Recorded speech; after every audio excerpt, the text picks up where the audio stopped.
Televizionist, përshëndetje. Më shumë se një muaj që nga nënshkrimi i marrëveshjes së anëpushimit, Gaza vazhdon të jetojë ditët e gjenocidit që nuk ndaluan vdekjet as nga uria, as nga mungesa e ilaçeve e as nga bombardimet izraelite, ushtria së cilës ka shkelur plot 250 herë anëpushimin e dakorduar më 10 tetor në Egjipt. E kjo jo vetëm në Gaza, por edhe në Liban, ndërsa të mos flasim për bregun perëndimor pushtuar, ku spastrimi etnik është intensifikuar frikshëm. Ky anëpushim ishte madje shumë i punuar, por as pak i besueshëm gjërësisht. Siç kërkoi fillimisht presidenti amerikan Donald Trump që banorët e Gazës të largohen nga enklava e më pas ndryshoi qëndrim, Izraeli duket se vazhdon realizimin e planit të parë, spastrimin etnik të enklavës palestineze përmes metodave të ndryshme, përfshirë vazhdimin e blokadës dhe ngulfatin e jetës së gati 2 milion palestinezëve. E fundit ishte dërgimi mbi 150 palestinezëve në Afrikën e Jugut përmes një fluturimi misterios, madje i paqartë edhe për vetë shtetin afrikan dhe komunitetin ndërkombëtar.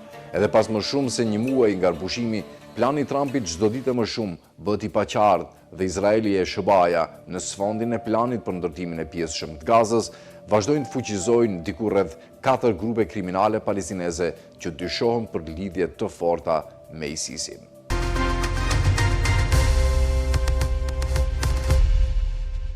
Megjithatë, përpjekjet sioniste për spastrimin etnik të Gazës nuk kanë pushuar në asnjë moment. Lufta gjenocidale u zhvillua për këtë qëllim, por Izraeli nuk arriti atë që dëshironte dhe tani strategjia e shpopullimit ka marrë tjetër trajt. Javën e kaluar u zbulua se Izraeli dërgoi 150 palestinezë në Afrikën e Jugut, ndërsa kjo u arrit me ndihmën e një organizate të paraqitur si Islame në Europë. Shumica prej pasagjerëve që ateruan në shtetin afrikan ishin njerëz pa dokumente personale. Ato që presidenti Trump e kërkoi në fillim e që më vonë heshti, po zbatohet me ndihmën e një rrjeti të gjerë izraelit dhe perëndimor. Historia përsëritet në mënyrë tronditëse, si në vitin 1933, kur marrëveshja Havara mundsoi transferimin e hebrejve gjerman në Palestinë nën petkun e ndihmës humanitare. Sot palestinezët transportohen në mënyrë të ngjashme përmes rrjeteve që maskojnë një spastrim etnik të heshtur. Kur një fluturim i marrë me qira, që transportonte më shumë se 150 palestinezë nga Gaza, atërroi në Johannesburg javën e kaluar, konfuzioni mbërtheu mediat e Afrikës së Jugut. Siç raportoi The Guardian, të lodhur, të uritur dhe të hutuar, pasagjerët u mbajtën për orë të tëlla brenda avionit, pa qenë në gjendje të shpjegonin nga kishin ardhur apo kush e kishte organizuar udhëtimin. Shumica nuk kishin vula daljeje apo dokumente zyrtare udhëtimi. Për shumë vëzhgues, dukej si një gabim logjistik në kaosin e luftës. Megjithatë, në prapasken duket se po shfaqet një model shumë i frikshëm, shndrimi i qetit dëbimit detyruar në një fytyrë të re burokratike të spastrimit etnik. Për dekada me radhë, Izraeli sionist ka ndjekur metoda sistematike për të dëbuar palestinezët nga tokat e tyre. Dhuna e hapur, bombardimet, blokada dhe shembjet e shtëpive janë vetëm më të dukshmet, por mekanizmi më i heshtur i zhvendosjes nuk ka pushuar kurrë. Ai funksionon qetë nëpërmjet raskapitjes psikologjike, kufizimeve burokratike dhe kontrollit mbi lëvizjen, shkruan Orub El Abid, ekspert e politikave të migrimit të detyruar në Universitetin Birzeit. Ngjarjet e fundit zbulojnë thjesht një shtresë tjetër të këtij kontinuumi të gjatë, dëbimin përmes dokumenteve ose më saktë përmes mungesës së qëllimshme të tyre. Hetimet shumëta tregojnë se pasagjerët u shoqëruan përmes pikës kufitare Karam Shalem dhe u transferuan në aeroportin Ramon të Izraelit pa asnjë vulë në pasaporta. Në mënyrë burokratike, kjo e zhduk identitetin e tyre ligjor, pa provë daljeje e drejta e tyre për t'u kthyer zhduket. Politikisht, sinjalizon një zhvendosje të ftohtë, nga rrethimi në zhdukje, vazhdimi i spastrimit etnik me mjete administrative. Organizata humanitare pas këtyre fluturimeve e quan veten Al-Majd Europe. Në faqen e saj, grupi përshkruhet si një organizatë humanitare e themeluar në vitin 2010 në Gjermani dhe specializuar në ndihmë dhe shpëtim për komunitetet muslimane në zona konflikti. Paraqitja e tij është e ngopur me gjuhë fetare. Rrënjët tona burojnë nga vlera dhe trashëgimia islame dhe silia jonë ndodhet në Jerusalem, duke projektuar imazhin e shpëtimit dhe duke ofruar shërbime evakuimi për banorët e Gazës. Gazetari investigativ nga Associated Press dhe Al Jazeera kanë zbuluar një mjegullnaj digjitale, një domain i regjistruar jashtë vendit, pagesa me kriptovaluta, fotografi të stafit krijuara me inteligjencë artificiale dhe asnjë seri të verifikuar. Familjet në Gaza raportohet se kanë paguar mijëra dollar për siguruar udhëtimin, vetëm që organizata të zhduke sapo fluturimi të adhëronte. A është kjo forma më e re e kontrabandës, jo drejt, por larg dheut? Ajo që maskot si shpëtim, kështu bëhet bashkëpunim, një maskë humanitare që fsheh mekanizmin e fshirjes. Në vitin 1933, Gjermania naziste nënshkroi marrëveshjen Havara, apo transferimi, me agjenci sioniste, një plan që u mundsonte hebrejve gjerman të emigronin në Palestinë duke transferuar pasuritë e tyre në formë pajisjesh industriale dhe bujqësore. Në atë kohë, skema u reklamua si ndihmë humanitare. Sot shihet qartë se funksionoi si instrument i inxhinierisë demografike. Paralelja është ronditëse. 90 vjet më vonë, palestinezët sërish transportohen përmes rrjeteve që flasin gjuhën e shpëtimit, ndërsa fshin pretendimet e tyre ligjore dhe territoriale. Që fluturimi i parë përfundoi në Afrikën e Jugut është jashtëzakonisht simbolike.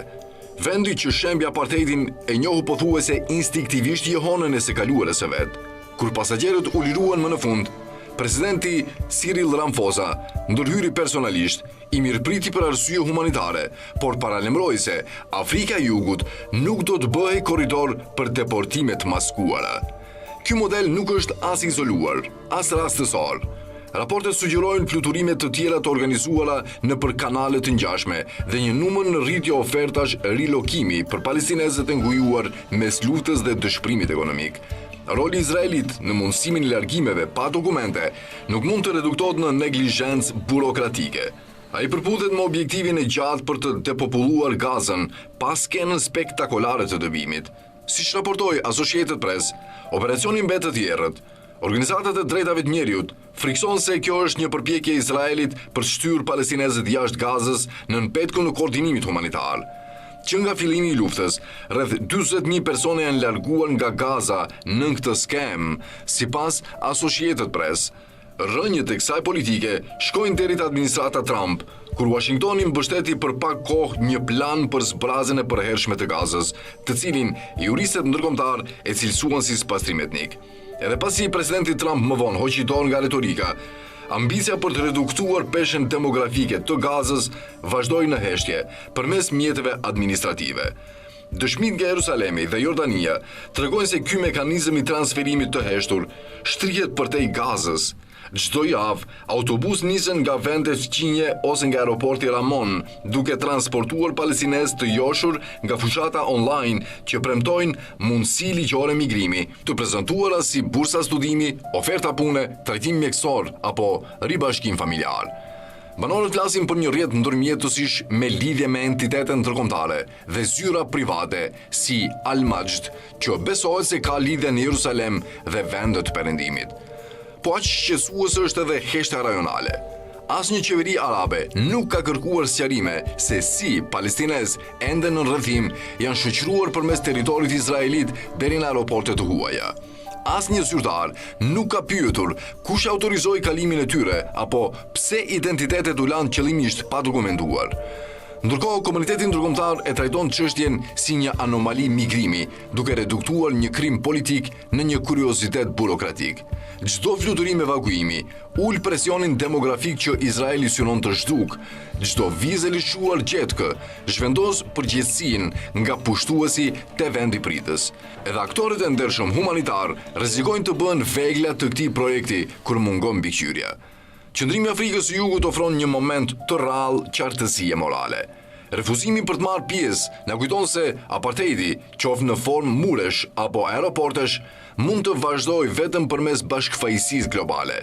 Projekti i zhvendosjes palestineze ka hyrë zyrtarisht në një fazë të re, më të heshtur, procedurale, pothuajse të padukshme. Imazhi i palestinezëve që hipin në avion pa flamur dhe pa vulë mund të duket i padëmshëm krahasuar me shkatrimin e Gazës, por ai kap kapitullin e ardhshëm të fshirjes. Arma nuk është më bomba, por karta e avionit. Shënjestra nuk është më trupi, por gjurma ligjore që i lidh atë me adheun. Historia nuk do ta falë botën që injoron këto fluturime të heshtura. Ato nuk janë anomali. Ato janë plan i ardhshëm i pastrimit etnik, i rafinuar, digital dhe i mohueshëm, shkruan El Abid.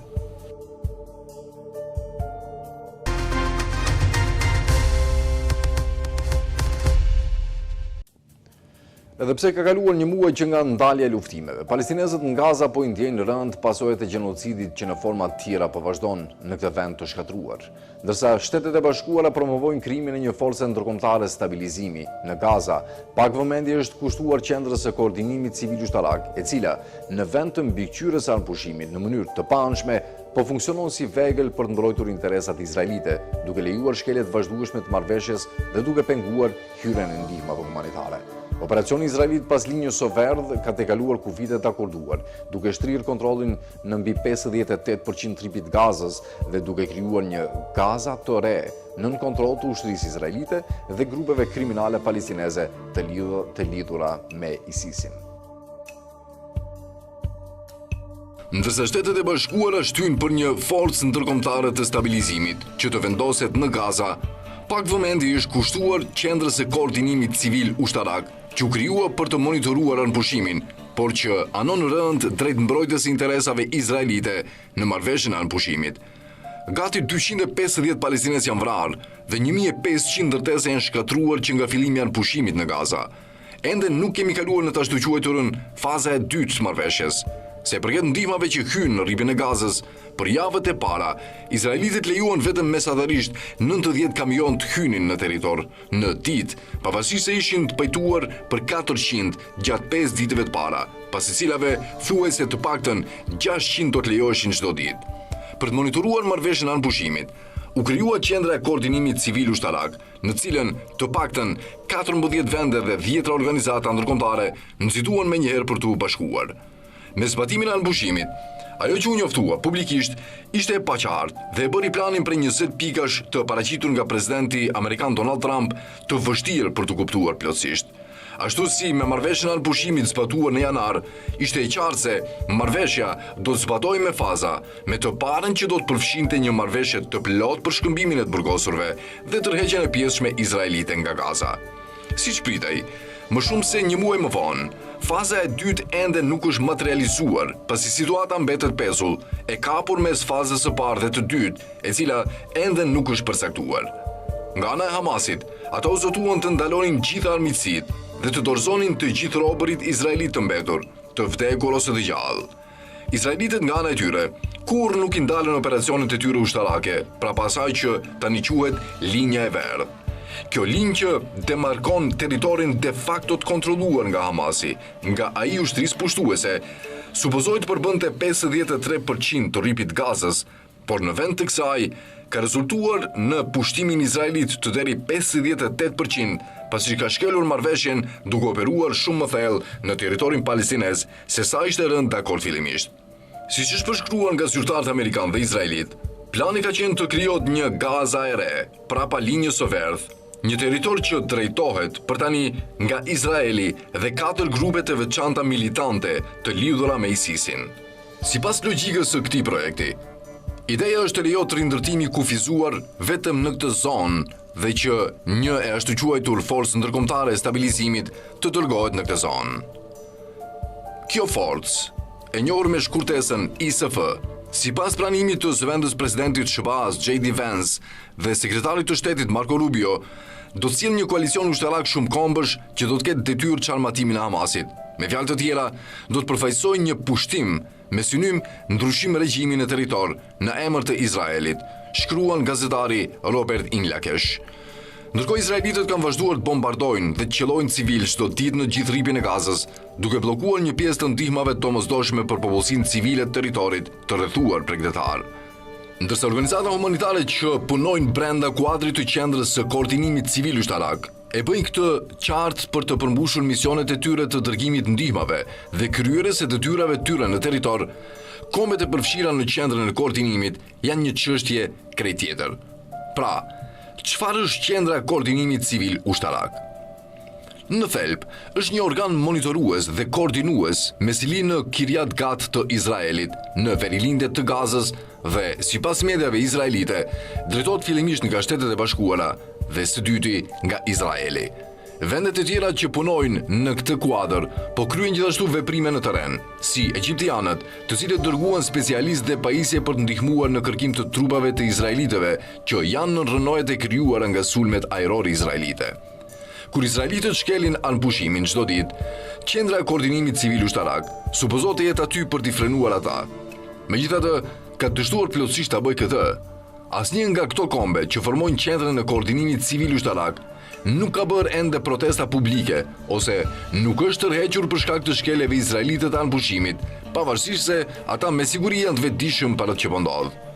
Edhe në çështjen e ndihmave, Qendra e koordinimit civil ushtarak tani po përdoret si armë nga izraelitët për të justifikuar bllokimin e ndihmave humanitare.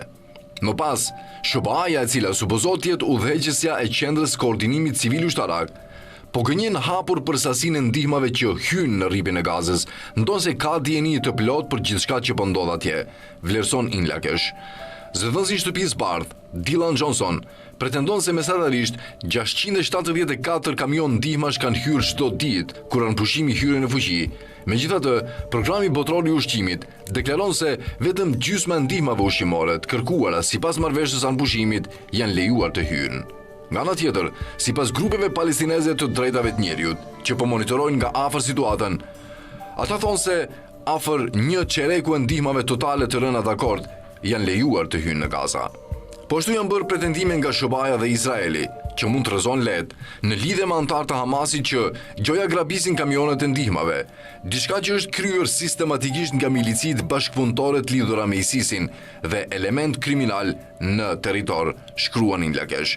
Se përket të ardhmes së shpërndarjes së ndihmave humanitare në rripin e Gazës, një sër strategjish janë hedhur në tryez nga zyrtarë amerikanë dhe Izraelit. Këto përfshin një brez humanitar të Gazës që do të vendoste mbi 12 pikash ndihme përgjatë asaj që quhet linja e verdhë, dhe një tjetër që do të ringjallte programin e vjetruar Fondacioni Humanitar i Gazës, kryesisht brenda territorit kontrolluar nga Izraeli, ku civilet do të detyrohen të hyjnë në mënyrë të pashmangshme në zjarr për të marrë ndihma.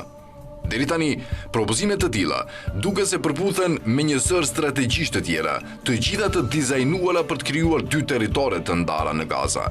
Është e qartë se ISF-ja nuk do të jetë ngjashme me forcat e UNIFIL-it të vendosura në Libanin e Jugut, të cilat supozohet të jenë atje për të zbatuar anëpushimin. Ato po vendosen në vend të kësaj për të kryer operacione ushtarake që i favorizojnë vetëm Izraelin. Edhe me UNIFIL-in në Liban, ata kanë regjistruar 7.000 shkelje izraelite të anëpushimit të zbatuar në fund vitit kaluar, duke treguar se është e paaftë të ndalojë agresionin. Nëse Izraeli po pushton ilegalisht territore brenda Gazës, Sirisë dhe Libanit, ndërsa kryen shkeljet përditshme të anëpushimit, konkluzioni vetëm natyral që mund të nxirret është se duhet ndërmarrë dënime të prekshme për ta ndaluar përshkallëzimin. Në vend të kësaj, shohim të kundërtën. Izraelitët po shpërblehen aktivisht nga vendet anëtare të qendrës koordinimit civil ushtarak. Konkluzioni vetëm natyral i këtij procesi të prishur, i cili refuzon ta mbajë Izraelin përgjegjës pas kryerjes së një gjenocidi 2 vjeçar dhe sulmeve ndaj vendeve fqinje, është se e gjithë kjo do të shpërthejë në një val edhe më vdekje prurës e thune. Vendosja e Libanit dhe Gazës në pozita kaq dëshpëruese, ku Izraeli kurrë nuk detyrohet të përmbahet marrëveshjeve të anëpushimit që kanë shkruar, e bën konfliktin të pashmangshëm, shkruan më tej Inlakesh.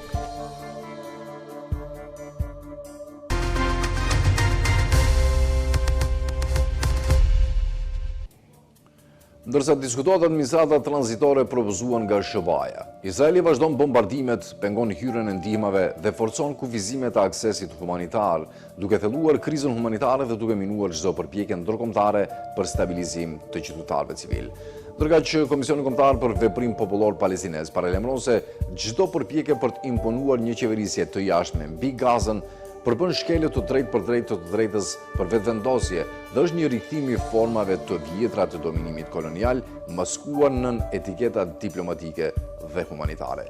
Ky komision thekson se çdo ndërhyrje ndërkombëtare duhet të jetë rreptësisht e kufizuar në monitorim të anëpushimit dhe mbrojtjen e civilëve dhe ndalohet çdo rol administrativ ose politik që mund krijojë një regjim të jashtëm të imponuar mbi popullsinë palestineze.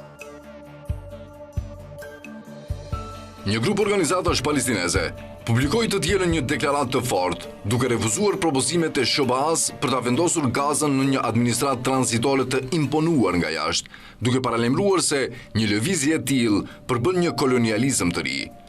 Komisioni Kombëtar për Veprim Popullor Palestinez tha se çdo përpjekje për të vendosur një organ qeverisës jashtë vullnetit të popullit palestinez shkel të drejtën e tyre për vetëvendosje dhe synon të riciklojë format e vjetra të dominimit nën etiketa të përditësuara.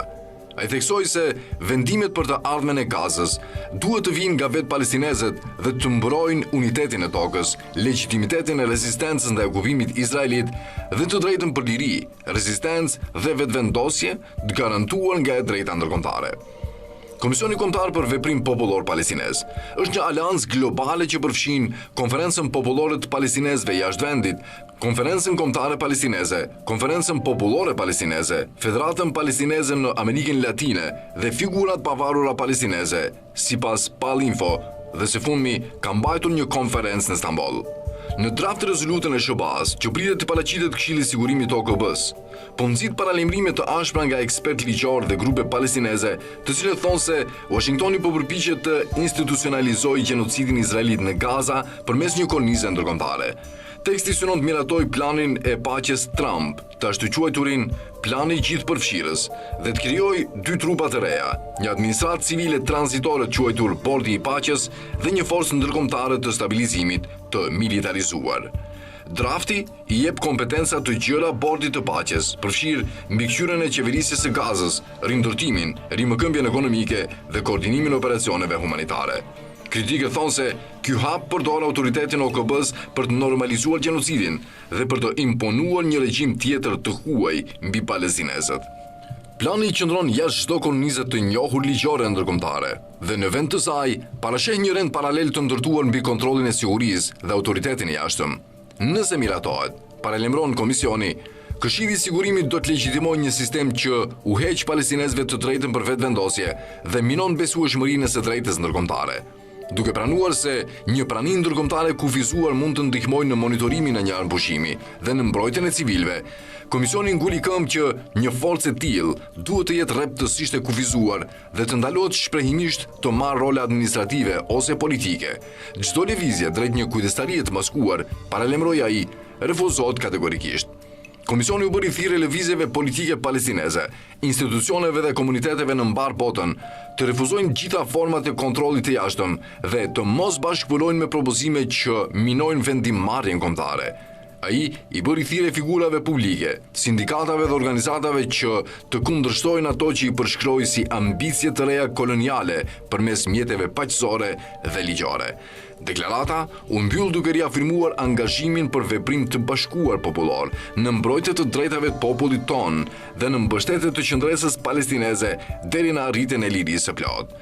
Ndërkohë në terren, Izraeli ka vazhduar ofensivën pavarësisht të aq quajturit anpushim, duke bllokuar ndihmat, duke forcuar kufizimin të aksesit humanitar dhe duke vazhduar bombardimet në Gaza, duke vrarë e plagosur civil pothuajse çdo ditë. I gjendur në një situatë ndoshta të pakthim të rënjes së imazhit të rrënjshëm të ndërtuar ndër dekada, Izraeli ka intensifikuar luftën propagandistike për të rikthyer narrativën e shtetit vetëm demokratik në Lindjen e Mesme, ndërkohë që bota tashmë e njeh si të kundërtën e kësaj. Për këtë qëllim, qeveria ekstreme Netanyahu po paguan shuma të majme influencerëve në rrjetet sociale, me shpresë se do të jenë ushtarët online të maskës së rrënjshme izraelite. Fushatat izraelite për të manipuluar rrjetet sociale dhe cenzurimin e përmbajtjes pro-palestineze, duke përfshirë ndërhyrjen personale të themeluesve të platformave digjitale, tregojnë një strategji të koordinuar për të kontrolluar narrativën ndërkombëtare dhe për të fshirë dokumentimin e gjenocidit. Gazetari palestinez Remzi Barut shkruan se megjithatë gënjeshtat historike mbi mbijetesën e Izraelit po shemben në ndritjen e fakteve të përditshme nga Gaza. Aleatët e Izraelit në mbar botën po përpiqen me dëshpërim të ndihmojnë Tel Avivin të rivendosë një narrativ bindëse, jo vetëm sa i përket gjenocidit në Gaza, por gjithë trashëgimisë së kolonializmit izraelit në Palestinë dhe Lindjen e Mesme. Historia e përsosur e vogël, e ndërtuar mbi mite dhe falsifikime të hapura. Ajo e një kombi të vogël që lufton për mbijetesë mes hordhive të arabëve dhe muslimanëve, po shembet me shpejtësi. Ishte një gënjeshtër që nga fillimi, por gjenocidi në Gaza e ka bërë atë të pambrojtshme në mënyrë absolute, shkruan gazetari palestinez Ramzi Baroud. Detajet ronditëse të gjenocidit izraelit në Gaza kanë qenë më shumë se të mjaftueshme që njerëzit në mbar botën të vënë seriozisht në dyshim narrativën sioniste, veçanërisht rrëfimin racist perëndimor të vilës në xhungël, që përdori Izraeli për të përshkruar ekzistencën e tij mes një popullsie të kolonizuar. Jo vetëm njerëzit në mbar globin, por edhe amerikanët janë kthyer kundër Izraelit. Ajo që filloi si një prirje shqetësuese nga këndvështrimi i Izraelit, sigurisht tani është realiteti pa kundërshtueshëm. Sondazhet kombëtare tregojnë se mbështetja për palestinezët mes të rriturve amerikan është rritur me 33% që tani thonë se simpatizojnë më shumë me palestinezët, leximi më i lartë deri tani dhe një rritje prej 6 pikësh nga viti i kaluar. Edhe shumica dikur palekundër pro-izraelite mes republikanëve po zbutet në favor të palestinezëve, me 35% republikanëve që favorizojnë një shtet palestinez pavarur, një rritje domethënëse nga 27% në vitin 2024, duke treguar një ndryshim të qartë brenda një pjese të bazës republikane. Qeveria izraelite tani po lufton me çdo burim në dispozicion për të dominuar luftën e informacionit. Ajo është fokusuar në injektimin e gënjeshtrave izraelite të llogaritura në diskurs dhe në bllokimin agresiv të pikpamjes palestineze. Raportimet e fundit për një fushatë izraelite për të fituar rrjete sociale, duke i dhënë miliona dollar influencuesve në TikTok dhe platforma të tjera sociale, janë vetëm një pjesë e një fushate masive dhe të koordinuar. Lufta është shumë planëshe. Më 4 nëntor, raportet e lajmeve zbuluan se bashkëthemeluesi i Wikipedias, Jimmy Wales, ndërhyri personalisht për të bllokuar qasjen e redaktimit të faqja dedikuar gjenocidit në Gaza. Ai pretendoi se faqja nuk i plotësonte standardet e larta të kompanisë dhe ka nevojë për vëmendje të menjëhershme. Sipas Wales, ajo faqe specifike kërkon një qasje neutrale, që në praktik do thotë se kërkohet cenzurë hapur për të penguar që gjenocidi të përshkruhet sakt si shkatrimi i qëllimshëm dhe sistematik i popullit palestinez që po vazhdon. Izraeli ka qenë prej kohësh i fiksuar me kontrollimin e narrativës në Wikipedia, një strategji që i paraprin gjenocidit aktual në Gaza. Raportimet që datojnë që prej vitit 2010 konfirmojnë se grupe izraelite kanë krijuar kurse të veçanta trajnimi në redaktim sionist për redaktorët e Wikipedias me qëllimin e qartë të injektimit përmbajtjes në përputhje me shtetin dhe formësimit të termave historike dhe politike kyçe. Fushata e cenzurës kundër palestinezëve dhe zërave pro-palestinez është po aq e vjetër sa vetë media. Që nga fillimi, mediat kryesore në perëndim kanë qenë të strukturuara në përputhje me agjendat korporative që janë natyrshëm të lidhura me paranë dhe pushtetin. Kështu, dominimi i pikpamjes izraelite dhe zhdukje pothuajse e plot e perspektivës palestineze. Megjithatë, vite më parë, Izraeli filloi të kuptonte rrezikun ekzistencial të mediave digjitale, veçanërisht hapësirave të hapura në rrjetet sociale, që u lejuan individëve të zakonshëm të bëhen krijues të pavarur përmbajtjeje. Cenzura, megjithatë, mori një kthes të shëmtuar dhe të përhapur gjatë gjenocidit, ku edhe përdorimi i fjalëve si Gaza, Palestinë, LRM, gjenocid, çonte në bllokime të fshehta ose mbyllje të llogarive. Në fakt, kohët e fundit, platforma YouTube, e njohur më parë për më pak cenzurim të zërave pro-palestinez se sa Meta, mbylli llogaritë e 3 organizatave kryesore palestineze për drejtat e njerëzit, duke fshirë më shumë se 700 video me pamje thelbësore që dokumentonin shkeljet izraelite të drejtës ndërkombëtare. Fatkeqësisht, edhe pse jo çuditërisht, asnjë platformë kryesore e mediave sociale nuk është e pafajshme për cenzurimin e çdo kritike ndaj Izraelit. Kështu bëhet praktik e përditshme për referencën ndaj Palestinës, gjenocidit në Gaza dhe të ngjashmëve, të shkruar në gjuhë të koduar, ku për shembull flamuri palestinez zëvendësohet nga imazhi një shalqini. Shumë aktivistë pro-Palestinë tani po nxjerrin në pah bashkëfaqësinë e drejtë për drejtë të mediave perëndimore, veçanërisht në Britani, në përpjekjen për të larë akuzat e përdhunimit nga ushtarët izraelit. Në vend që të përdorin fjalën e qartë përdhunim, mediat kryesore i referon episodeve të tmerrshme të Stet Eiman thjesht si abuzime. Ndërkohë që politikanët izraelit dhe kriminalë të tjerë lufte po festojnë hapur të ashtu quajturat abuzime dhe përdhunuesit si heroj kombëtar, Mediat kryesore britanike dhe franceze ende refuzojnë të pranojnë se tortura, përdhunimi dhe keqtrajtimi palestinezëve është pjesë e një agjende të centralizuar, sistematike e jo thjesht abuzime individuale. Krahasoni këtë me mbulimin e bujshëm të përhapur kudo të ashtuqueturave përdhunime masive të supozuara nga palestinezët në jug të Izraelit më 7 tetor, pavarësisht faktit se asnjë hetim i pavarur nuk u krye dhe se pretendimet u bën nga ushtria izraelite pa prova të besueshme. Kjo nuk është thjesht anshmëri e zakonshme dhe hipokrizi, por bashkëfaqësie drejt për drejt, siç u shpreh në deklaratën përfundimtare të Tribunalit për Gazën më 26 tetor 2025. Juria gjen një sër aktorësh jo kombëtar si bashkëfajtor në gjenocid, thuaj në vendim, duke përfshirë raportimin mediatik të një anshëm në perëndim mbi Palestinën dhe mos raportimin e krimeve izraelite. Llogaritja përfundimtare zhvillohet në fushën e luftës së informacionit. Muajt dhe vitet që vinë shënojnë betejën më kritike për të vërtetën në historinë e konfliktit. Izraeli duke u mbështetur te cenzura, friksimi dhe konsensusi fabrikuar, do të përdor çdo metodë për të siguruar një fitore. Për palestinezët dhe të gjithë ata që mbrojnë drejtësinë, kjo betejë për historinë është po aq vendimtare sa vetë gjenocidi. Izraeli nuk duhet të lejohet të pastrojë imazhin e tij, sepse mbulimi i gjenocidit garanton përsëritjen e tij, shkruan më tej gazetari Remzi Baruud. Ishte kjo tëra të ndëruar shikues, faleminderit që na ndoqët dhe miru takofshim sërish.